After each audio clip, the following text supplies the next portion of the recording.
We've all heard the saying that behind every great man, there's a great woman. Today's story is about one great man behind a great organization and community. A man who spent a majority of his life giving back. He's known as the Goodwill Ambassador within the Vietnamese community in Irvine.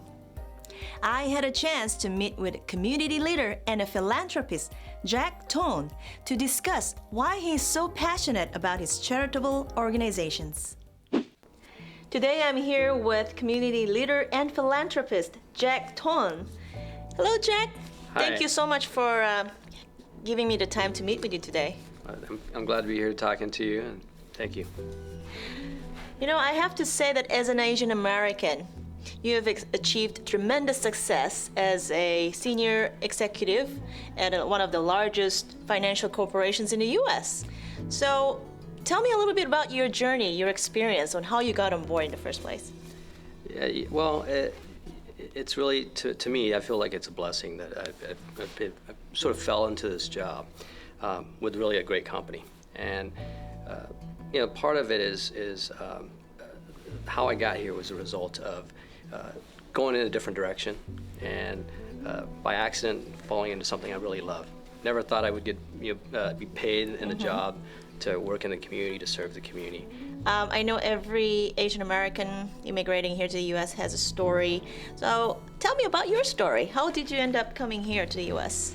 So I was not born here. I was born in Vietnam, and my family are ethnic Chinese, and so in 1979, escaping from persecution, I remember that my parents woke me up in the middle of the night, my brother and I, and left our home. Wow. So leaving everything, getting on a boat, and went out to sea, and ended up in a refugee camp in Hong Kong.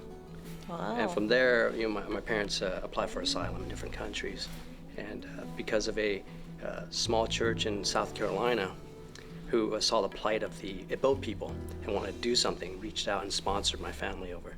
So the first place I actually went to was South Carolina. My family did.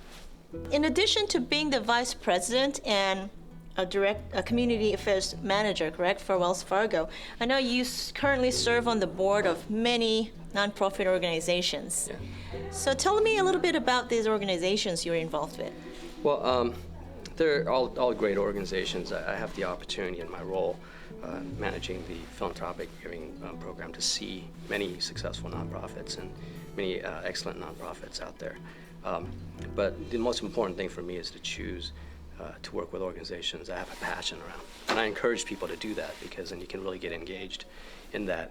So UPAC in San Diego, the Union of Pan-Asian Communities, is a great organization. It's been around for quite a while, serving the refugee community that came, and now continue to provide services to thousands of immigrants and people who just need the services. Mm-hmm. Many are Asian Americans. I also serve on an organization called the Elimination Foundation that serves the homeless, and they have a very innovative program that are really trying to solve the homeless problem. Mm-hmm. They recently won some big awards recently for their innovativeness, and so those are passions. For me as a family man, when you hear that in this region, in the Orange County region, for example, there's 28,000 kids who are at risk of homelessness. That's something Wow. that we all need to Sure. participate and try to solve. As a kid, I had a lot of people, as an immigrant, I had a lot of people really were influential in my life that helped me grow up to develop the values that I have, in addition to my parents. But as immigrant parents, they work a lot too, right? Mm-hmm. And so it's those around you that really influence you, and those are the memories that you take and you grow up. And so for me, what I learned at a young age is that the new generation, mm-hmm. if you help them grow up right, they're the one that's really going to change the world, and from generation to generation, and change it to the way it gets better every generation. So I'm on the board of an organization, or was on the board of an organization called Team Kids, mm-hmm. who really goes into the schools, provide their services for free to the school, and empower the kids to say, parents, what they tend to do is, the kid has an idea and they say, no, it's too hard. You can't do that. Well, this organization says, no, that's a great idea. How can we serve you? How can we help you reach your dreams and do what you want to do?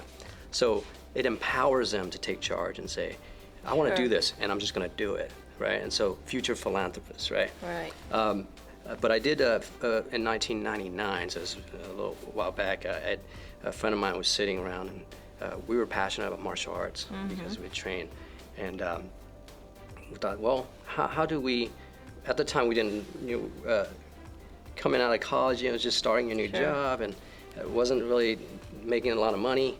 But we're thinking, well, we don't have money to give, but how can we help change the world, and how can we contribute what we do have?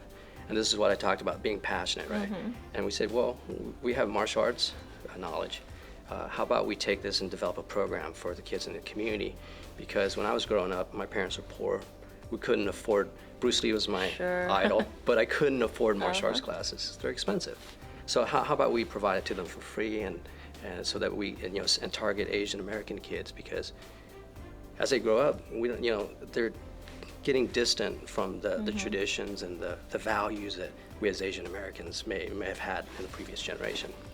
And so we formed this program around martial arts and partnered up with OCAPICA, the Orange County Asian Pacific Islander Community Alliance, and say, can we serve the kids? How do we teach them safety awareness? How can we develop martial arts skills, not so much for the martial art, but for self-defense, but using that to teach them the sense of honor, discipline, loyalty, and perseverance. Wow. And give them encouragement overall. So we started that program, is still running right now. Wow, very nice.